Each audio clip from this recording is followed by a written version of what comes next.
오늘 우리에게 주신 하나님의 말씀은 신약성경 누가복음 8장 26절부터 39절까지 말씀입니다. 허락하신 말씀을 봉독하겠습니다. 그들이 갈릴리 맞은편 거라사인의 땅에 이르러 예수께서 육지에 내리심에 그 도시 사람으로서 귀신 들린 자 하나가 예수를 만나니 그 사람은 오래 옷을 입지 아니하며 집에 거하지도 아니하고 무덤 사이에 거하는 자라. 예수를 보고 부르짖으며 그 앞에 엎드려 큰 소리로 불러 이르되 지극히 높으신 하나님의 아들 예수여, 당신이 나와 무슨 상관이 있나이까? 당신께 구하노니 나를 괴롭게 하지 마옵소서 하니, 이는 예수께서 이미 더러운 귀신을 명하사 그 사람에게서 나오라 하셨습니다. 귀신이 가끔 그 사람을 붙잡음으로 그를 쇠사슬과 고랑에 매어 지켰으되 그 맨 것을 끊고 귀신에게 몰려 광야로 나갔더라. 예수께서 내 이름이 무엇이냐 물으신즉 이르되 군대라 하니, 이는 많은 귀신이 들렸음이라. 무적행으로 들어가라 하지 마시기를 강구하더니 마침 그곳에 많은 돼지떼가 산에서 먹고 있는지라. 귀신들이 그 돼지에게로 들어가게 허락하심을 간구하니 이에 허락하시니 귀신들이 그 사람에게서 나와 돼지에게로 들어가니 그 떼가 비탈로 내리다다 들어가 몰사하거늘 치던 자들이 그 이루어진 일을 보고 도망하여 성내와 마을에 알리니, 사람들이 그 이루어진 일을 보러 나와서 예수께 이르러 귀신 나간 사람이 옷을 입고 정신이 온전하여 예수의 발치에 앉아 있는 것을 보고 두려워하거늘, 귀신 들렸던 자가 어떻게 구원을 받았는지를 본 자들이 그들에게 이르매 거라사인의 땅 근방 모든 백성이 크게 두려워하여 예수께 떠나가시기를 구하더라. 예수께서 배에 올라 돌아가실새 귀신 나간 사람이 함께 있기를 구하였으나 예수께서 그를 보내시며 이르시되 집으로 돌아가 하나님이 내게 어떻게 큰 일을 행하셨는지를 말하라 하시니, 그가 가서 예수께서 자기에게 어떻게 큰 일을 행하셨는지를 온 성내에 전파하니라. 아멘.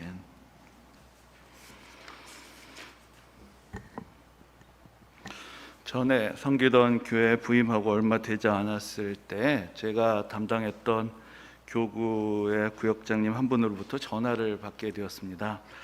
근데 그 구역에 귀신 들린 학생이 한 명 있는데 목사님이 와서 좀 예배를 드리고 기도를 해주면 좋겠다는 것입니다. 근데 그 구역장 집사님 좀 특별하신 분이셨는데 젊었을 때 신학 공부도 하고 전도사 사역도 하셨다가 이제는 다 내려놓고 이제 평신도로서 교회를 섬기고 계신 이제 그런 분이셨습니다. 그래서 믿음도 아주 뜨겁고 기도도 많이 하시는 그런 분이셨는데, 그래서 자기도 그 아이를 위해서 기도를 많이 했는데 그래도 목사님이 새로 오셨으니까 한번 예배를 드리고 기도를 해주셨으면 좋겠다라는 이제 그런 이야기였습니다. 그래서 제가 그 전화를 받고 네 알겠습니다 하고 전화를 끊긴 끊었는데 이게 조금 긴장이 되기 시작하는 겁니다. 가장 먼저 머릿속에 떠오르는 것이 무엇이었느냐? 여러분 사도행전에 보면은 이런 이야기가 있습니다. 사도 바울이 에베소에 가서 이제 큰 능력을 행하면서 복음을 전하니까 귀신도 쫓겨나가고 여러 가지 이제 이적들이 나타났는데, 그러니까 거기 스게와라는 그 유대인 제사장의 아들들이 7명이 있었는데 이 사람들이 이제 흉내를 냈다는 거죠. 그래가지고 귀신 들린 사람을 붙들어 놓고 내가 바울이 전하는 예수의 이름으로 너에게 명한다 라고 그렇게 소리를 쳤더니 이 귀신 들린 사람이 내가 예수도 알고 바울도 아는데 너는 누구냐 하고 오히려 더 그냥 힘을 쓰고 덤벼드는 바람에 그 아들들이 다 주랭랑을 치고 말았다라는 이야기가 이제 사도행전에 기록이 되어 있는데, 갑자기 전화를 받고 나니까 그 이야기가 생각이 나는 거죠. 그 귀신을 쫓아내는 것을 축사라고 그렇게 우리가 말하는데 그 사악한 것을 쫓아낸다, 그런 의미가 되겠습니다. 그런 사역의 현장을 전혀 경험하지 못한 건 아니었지만 제가 사역의 그런 축사 사역의 요청을 받았던 것은 그때가 처음이어서 긴장이 되기도 했고 어떻게 어떤 일이 벌어질지 예측이 잘 안 되기도 했습니다. 정말 그 사도행전의 그 말씀처럼 내가 예수도 알고 바울도 아는데 너는 누구냐? 뭐 그런 일이 벌어지는 건 아닌가? 뭐 그런 생각이 들기도 하고, 또 그 일을 겪고 있는 그 학생 자체가 지금 어떻게 받아들이고 어떤 상태에 있을까? 뭐 거기에 대해서 또 염려가 되기도 하고, 뭐 여러 가지 생각을 하면서 또 기도를 하면서 또 말씀을 준비했습니다. 그래서 정한 날이 되었는데 그래서 그 집에 가게 됐더니 그 학생이 이제 학교에서 좀 늦게 오게 되었다고 해서 이제 먼저 그 어머니하고 또 이런저런 이야기들을 또 그간에 있었던 이야기들을 이렇게 듣게 되었습니다.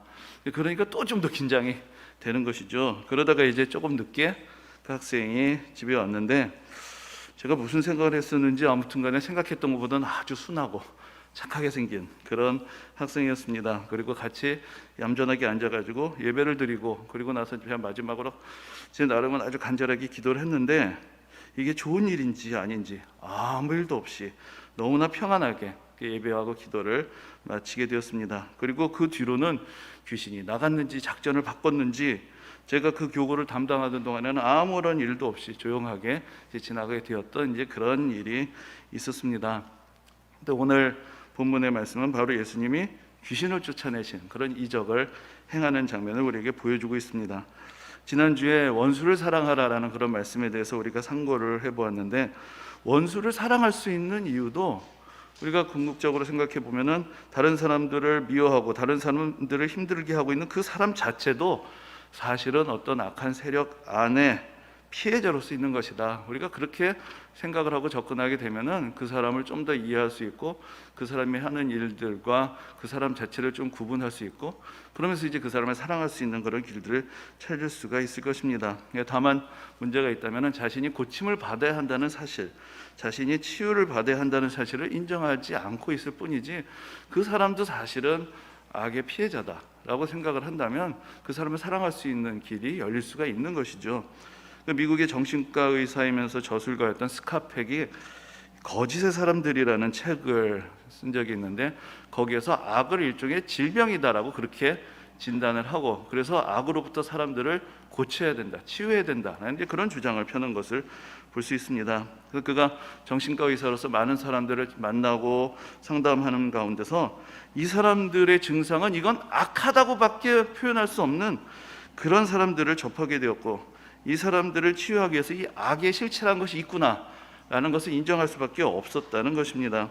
그래서 악한 사람들을 어떻게 치유할 수 있을 것인가에 대해서 실제적으로 상담을 하고 또 치유했던 경험들을 나누고 있는데, 그 중에 한 챕터에서 바로 이 귀신 들림과 축사에 대한 이야기들을 저희가 경험적으로 서술하고 있는 것을 볼 수 있습니다. 그러면서 그의 생각은 정신과적인 치료하고 또 신앙적인 축사가 한 사람을 치유하는 데 서로 밀접하게 연관이 돼 있어서 서로 도울 수가 있다라는 것을 경험적으로 깨닫고, 또 그러면서 각자의 역할이 있다는 것을 이야기하고 있는 것을 볼 수가 있습니다.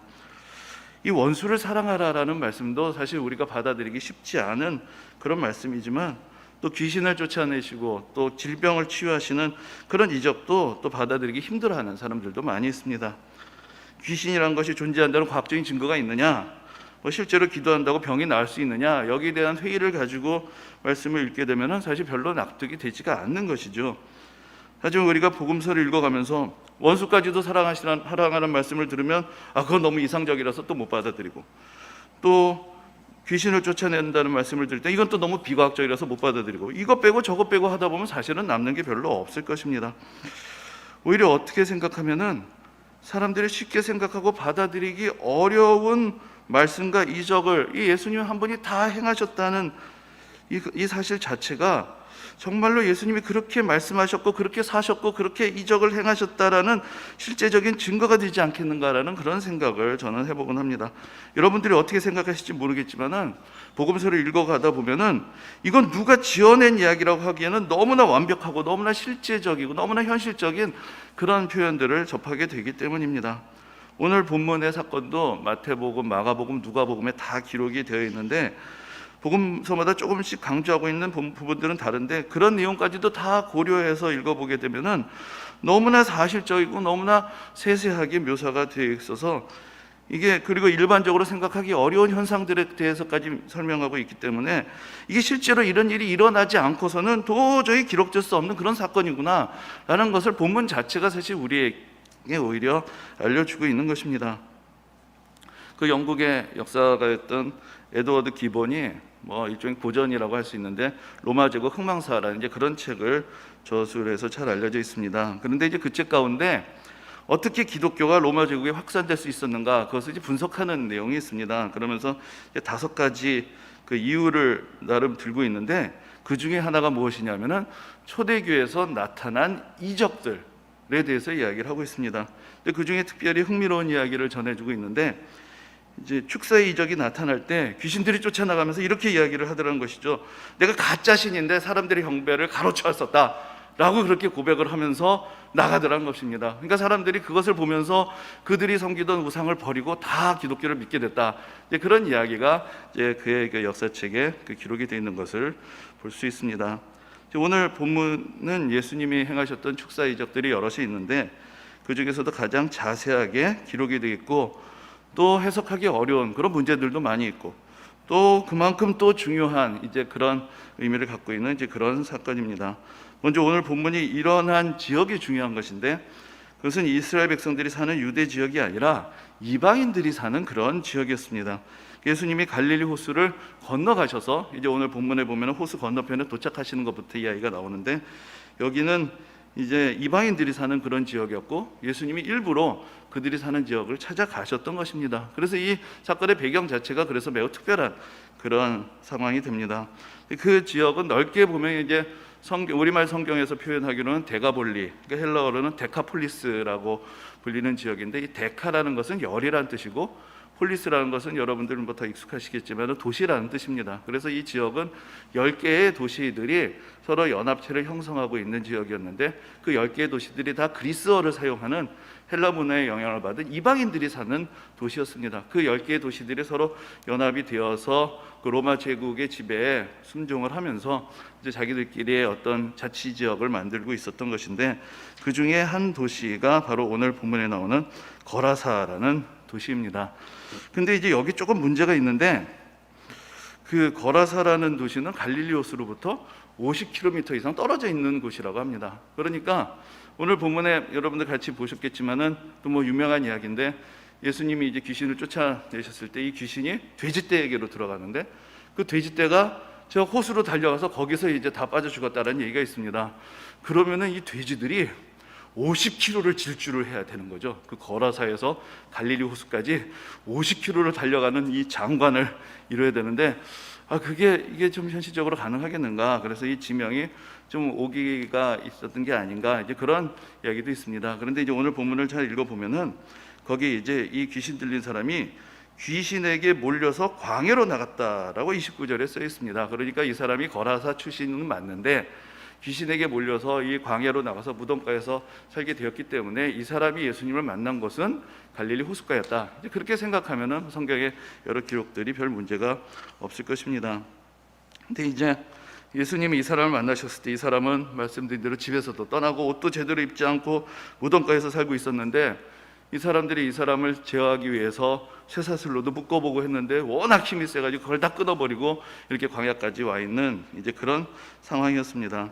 그런데 이제 특이하게도 이제 오늘 본문에서 예수님과 이 사람을 괴롭히고 있는 귀신과의 대화의 내용이 나와 있는 것이 이제 오늘 본문의 좀 특징적인 이야기라고 할 수 있는데 이 귀신도 예수님을 알아봅니다. 그래서 뭐라고 얘기하냐면은 지극히 높으신 하나님의 아들이라고 부르면서 저를 괴롭게 하지 말라고 그렇게 요청하는 것을 볼 수 있습니다. 사실 누가 누구를 괴롭게 하는 것인데 지금 자기가 이 사람을 괴롭게 하고 있다는 것은 모르고 귀신이 자기를 쫓아내서 자기를 괴롭게 하지 말라고 예수님께 간청하는 그 모습은 정말로 아이러니한 이제 그런 이야기라고 할 수가 있을 것입니다. 근데 여기서 이제 앞에서 얘기치 못했던 그런 일이 또 벌어지게 됩니다. 이 사람 안에 들어있었던 귀신이 한둘이 아니었던 것이죠. 그래서 예수님이 그 귀신에게 내 이름이 무엇이냐라고 그렇게 물으셨는데 그때 그 귀신이 군대라고 그렇게 대답을 합니다. 그러면서 그 많은 귀신이 들렸기 때문이다라고 그렇게 설명이 이어지고 있습니다. 근데 여기서 이제 군대라는 말은 헬라어로 레기온이라고 되어 있는데 원래 이 말은 헬라어에서 온 말이 아니고 라틴어에서 온 말입니다. 그래서 이것은 어떤 일반적인 군대라는 뜻이 아니라 구체적으로 5,000명 정도로 편성이 되는 부대를 가리키는 이제 그런 명칭이고 우리가 그래서 로마 군단이다라는 이제 그런 말로도 이제 번역을 하곤 하는데 그래서 군단마다 명칭도 있고 자체의 역사도 있고 그래서 한 5,000명 정도 안에 기병도 있고 보병도 있고 다 갖추고 있어서 독립적으로 전쟁과 작전을 수행할 수 있는 그런 단위의 부대를 레기온이라고 그렇게 이야기를 하는데 여기 이제 그 명칭이 구체적으로 사용이 되고 있는 것이죠. 그래서 이제 이 사람이 레기온이라는 귀신에 들려 있었다라는 것은 한편으로 오늘 본문에 나오는 것처럼 많은 귀신이 들러붙어 있었다 이런 의미도 되기도 하지만 그러나 또한 그것이 로마의 구체적인 부대의 이름이다 라는 것을 생각해 본다면 우리가 그 시대와의 연관성을 또 간과할 수가 없는 것이죠. 이 지역이 모두 다 로마 제국의 통치 아래 있었고, 그 통치의 선봉이 바로 레기온이라고 불리는 로마의 군단들이 각 지역에 주둔하면서 그 압제를 시행하고 있었던 것이 그 당시의 상황이었기 때문에, 이 레기온이라는 그 로마 군단이라는 귀신에 의해서 이 사람이 고통을 당하고 있다는 것, 이제 그것은 이 사람이 지금 자기가 귀신이 들려서 고통당하고 있는 그 개인의 경험도 있지만, 그러나 또한 당시에 로마의 지배 아래서 고통당하고 있었던 많은 사람들을 대표하고 있는 그런 인물이다. 우리가 그렇게 또한 이해를 할 수가 있을 것입니다. 그리고 이제 오늘 본문에서 사실 매우 특이하게 관심을 끄는 것이 바로 앞에서 말씀드린 이 돼지들의 존재입니다. 예수님이 귀신 들린 사람을 만나는 곳에 바로 인근에 돼지떼가 있었는데, 이제 이 귀신들이 예수님에게 우리를 멸해서 저 우저갱에 던지지 마시고 저 돼지떼에게로 들어가게 달라고 그렇게 이야기를 했는데, 예수님이 이것을 허락하십니다. 이 대목도 좀 제가 이야기가 쉽지 않은 것인데, 그런데 이제 여기서 이제 돼지떼가 나오는 것이 또 무엇을 알려주는 것이냐면, 앞에서 말씀드린 대로 이 지역이 이방인들의 지역이다라는 것을 알려주는 것입니다. 왜냐하면 유대인들은 돼지를 치지 않았기 때문이죠. 그래서 구약 성경에 보면은 돼지는 부정한 동물 중에 하나로 여겨집니다. 그래서 그 레위기에 나오는 그 정결한 동물은 굽이 갈라지고 되새김질을 해야 되는데, 돼지는 굽은 갈라져 있는데 되새김질을 하지 않기 때문에 부정한 짐승으로 여겨져서 그때나 지금이나 유대인들은 돼지를 치지도 않고 돼지를 먹지도 않습니다. 그러니까 돼지떼를 치고 있었다는 것은 앞에서 말씀드린 대로 이 지역이 이방인들이 사는 지역이었다라는 것을 이제 잘 보여주고 있는 것인데, 그래서 이제 예수님이 말씀하셨던 그 돌아온 탕자의 비유도 보면은 이 둘째 아들이 아버지의 제사를 받아서 먼 이 나라에 가서 거기서 다 탕진을 하고는 결국 어떻게 되냐면은 돼지 치는 신세가 됐고 돼지가 먹는 쥐염염매를 먹으려고 했다, 뭐 그런 이야기가 나오는 것이죠. 근데 그것은 유대인들이 보기에는 정말로 인생이 갈 때까지 갔다. 그러니까 경제적으로뿐만 아니라 정신적으로, 신앙적으로 모든 면에서 가장 힘겹고 부정한 상태가 됐다라는 것을 표현하는 그런 이야기가 됩니다. 그래서 이제 오늘 본문에서 예수님이 이 귀신들의 요청을 받으시고 이 사람에게서 이 귀신들이 나와서 돼지떼에 들어가게 하시고, 그 다음에 이 돼지떼가 호수로 들어가서 죽게 된 이 이야기는 오늘날의 관점으로 보면 좀 문제가 될 수가 있죠. 왜냐하면 오늘날은 이제 동물의 복지까지 생각하는 이제 그런 시대고, 제가 이 본문에 대한 이제 글들을 좀 읽어보다 보니까 요즘은 여러분들 돼지에 대해서 사람들이 상당히 관심이 많습니다. 이 돼지가 상당히 똑똑하대요. 개보다도 더 똑똑해서 사실은 우리가 돼지를 그렇게 대우해서는 안 된다, 뭐 이런 이야기들이 상당히 많이 있는 것을 볼 수 있는데, 그러나 이 성경이 기록되던 시대의 성경의 맥락에서 우리가 이것을 좀 이야기해 볼 필요가 있습니다. 앞에서 말씀드린 대로 성경에서 말하는 이 돼지떼라는 것은 매우 추하고 더러운 집단을 말하는 것이죠. 그러니까 여기 나와 있는 귀신들, 또 레기온이라고 불리는 군대, 그리고 이 돼지, 이것은 다 악한 세력들, 또 더러운 세력들, 또 부당하게 지배하는 권세들을 상징하는 것입니다. 그렇기 때문에 이것이 다 한 곳에 들어가서 망하게 되는 그 장면을 보여주는 것은 예수님의 심판의 권세를 보여주는 이제 그런 사건이 되는 것이지, 이 동물 보호의 감수성이 떨어지는 시대의 어떤 문제다, 이제 그렇게 이야기를 하다 보면은 우리 본문에 강조하는 내용들을 우리가 좀 잘못 이해할 수가 있을 것입니다. 이런 모든 인간을 망치고 거짓으로 지배하고 더럽히는 모든 악한 세력들을 예수 그리스도의 권능 안에서 다 심판을 받게 될 것을 이제 예식적으로 보여주는 이제 그런 사건이라고 할 수가 있을 것입니다. 근데 이제 오늘 본문에서 사실 마지막으로 문제가 되는 것이 한 가지 더 있습니다. 그것이 무엇이냐면 이 지역의 주민들의 태도인 것이죠. 지금 귀신 들렸던 사람들은 그 몸에서 귀신이 나갔습니다. 그러니까 이제는 정신이 온전해졌습니다. 그래서 옷을 입고 오늘 성경의 표현대로 보면은 예수님 앞에 얌전하게 앉아 있습니다. 예수님께서 특별하게 이 이방인들이 사는 지역에 오셨고, 그래서 군대 귀신을 몰아내시고 하나님의 권능을 행하셨고, 그 은혜를 입고 이 사람은 평안을 되찾은 것입니다. 그런데 이 지역의 사람들, 이 거라사와 넓게는 데까볼리라고 불리는 이 지역에 속한 사람들은 이 놀라운 장면을 보고서 오히려 두려워합니다. 이 뭔가 이상한 일, 흉흉한 일이 일어났다고 생각을 하는 것이죠. 그리고 이제 뭐 마가복음의 표현대로 하면은 이 돼지를 잃어버렸다. 이 돼지를 잃었다는 그런 경제적인 손실까지도 떠안게 된 것이고, 이 모든 것들이 다 불길하고 재수 없는 일이 일어났다라고 생각을 한 것입니다. 오늘 본문에서 보면은 계속해서 이 사람이 구원을 받았다, 고침을 받았다라는 표현이 나오는데, 이 사람들은 그것을 긍정적인 사인으로 보지 않습니다.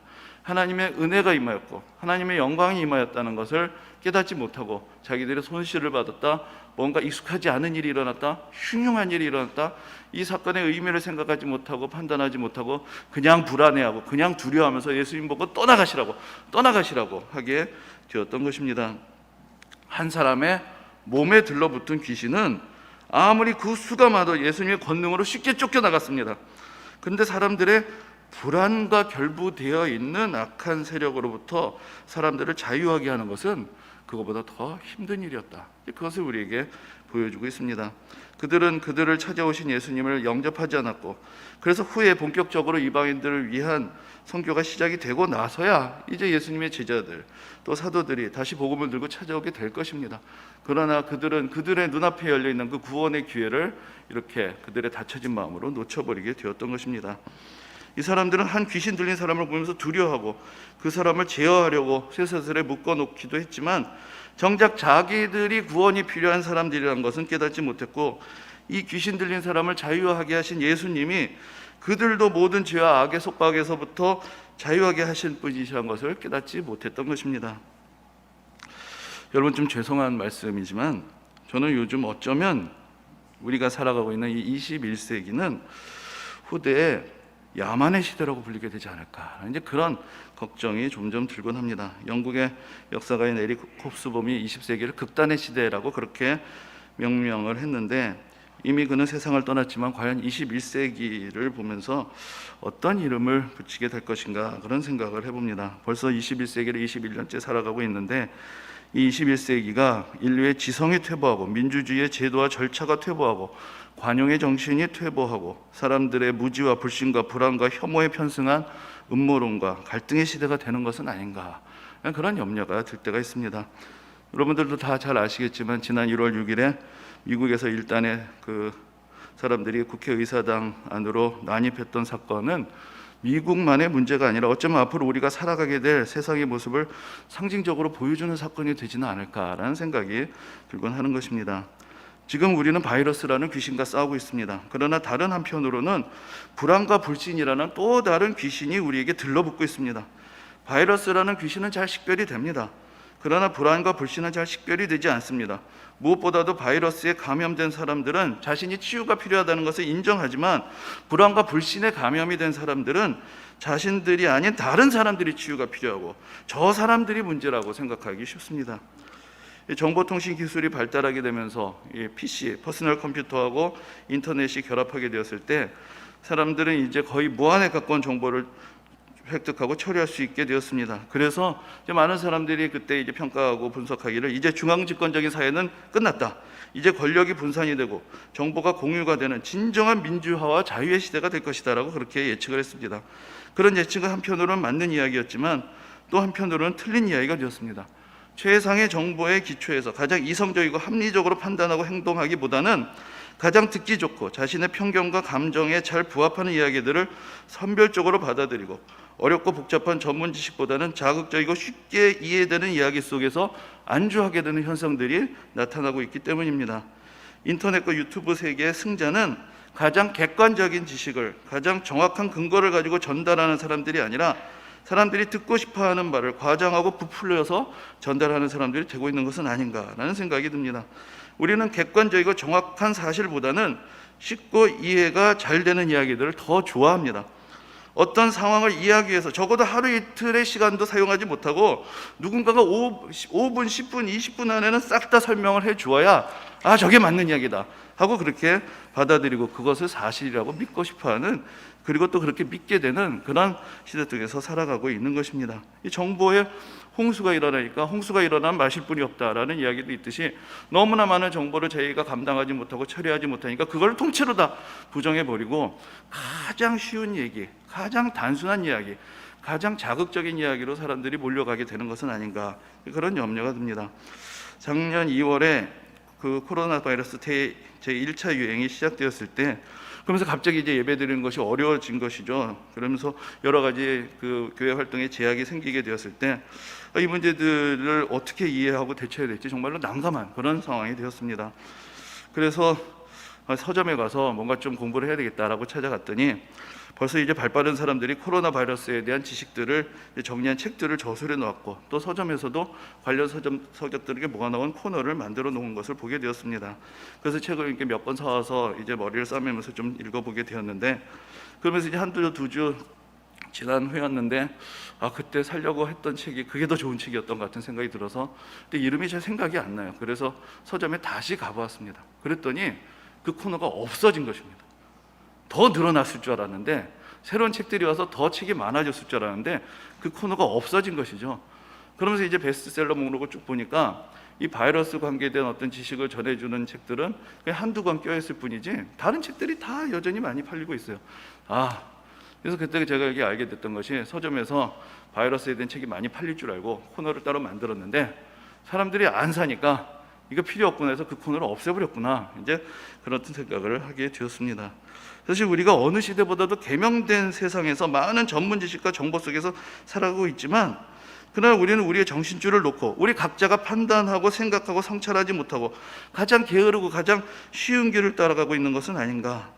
우리가 사람을 판단할 때도 그 사람에 대해서 한두 가지 레테르, 한두 가지 식별 사인들을 정해놓고 이 사람은 좋은 사람, 이 사람은 나쁜 사람, 이 사람은 우리 편, 이 사람은 저쪽 편, 그렇게 구분하려고만 하고 한 사람의 인격과 삶과 그 사람의 활동과 여러 가지 면에서 종합적으로 생각하고 판단할 수 있는 그런 능력들을 우리가 잃어가고 있는 것은 아닌가 하는 생각이 듭니다. 지금 이 시대는 어느 시대보다도 국민들 한 사람 한 사람이 많은 정보와 지식과 정치적인 권력을 나눠 가지고 있지만, 그것을 바르게 행사하고 건전한 여론을 형성하기 위해서 각자가 감당해야 되는 수고에 대해서 얼마나 진실되게 책임을 지고 있는가라는 것을 또한 생각해 보게 되는 것입니다. 귀신이 들린다는 것, 그것이 무엇일까요? 어떤 사람이 귀신 들린 사람이었을까요? 고침을 받은 그 사람은 누구가 보기에도 명명백백하게 귀신이 들린 사람이었습니다. 그리고 그 사람은 고침을 받았습니다. 그러나 그 마을 주민 사람들, 이 사람도 고침을 받아야 되는 사람들이고 이 사람도 예수님의 은혜가 필요한 사람들이었지만, 이 사람들은 자기가 고침받아야 된다는 걸 알지 못하고 그들이 가졌던 편견의 세계 속에, 불안과 두려움 속에 그대로 남아있으면서 예수님을 오히려 몰아내었다는 것, 그것을 우리가 조금 더 진지하게 생각해 보아야 할 것입니다. 오늘 본문에서 고침을 받은 이 사람은 예수님을 따라가고자 했지만 예수님께서는 그곳에 남아서 집으로 돌아가서 하나님이 내게 어떻게 큰 일을 행하셨는지를 말하라 라고 그렇게 말씀하셨습니다. 이제는 온전한 정신을 가지고 귀신이 무슨 짓을 했는 것이 아니라, 돼지들에게 어떤 일이 벌어졌느냐가 아니라 이 땅에서 하나님이 어떠한 놀라운 일을 행하셨는가, 그것을 기억하고 전하라고 그렇게 말씀을 하신 것입니다. 분명히 이 세상에 걱정할 일들이 많이 있습니다. 우리를 불안하게 하는 요소들도 많이 있습니다. 그러나 그리스도인들은 이 세상 속에서 귀신들이 하고 있는 일을 전하는 사람이 아닙니다. 하나님께서 하시는 그 큰 일, 큰 구원의 일, 놀라운 은혜의 역사를 증거하는 사람들인 것입니다. 자기의 감정에 이끌려서 분별력을 잃고 큰 소리를 치거나 경제적인 이해관계를 가지고 모든 사실을 뒤틀어버리는 사람들이 아니라 양심적으로, 객관적으로 제정신을 가지고 상황을 살피면서 하나님의 인도하심을 구하면서 이 세상이 하나님의 은혜 안에서 더 나은 세상이 될 수 있도록 우리 각자가 해야 할 일들을 판단하고 실천하는 그런 제정신을 가진 사람들이 되어야 하는 것입니다. 하나님이 행하신 큰 일을 말하라고 예수님은 그 귀신 들렸던 사람에게 말씀하셨습니다. 우리도 우리 가운데, 또 지금 이 시대 가운데 하나님께서 행하시는 은혜의 사건은 무엇인가, 구원의 사건은 무엇인가, 그것을 깨닫고 증거함으로 이 세상 가운데 하나님께서 우리에게 맡기신 사명을 잘 감당할 수 있게 되기를 주님의 이름으로 축원합니다.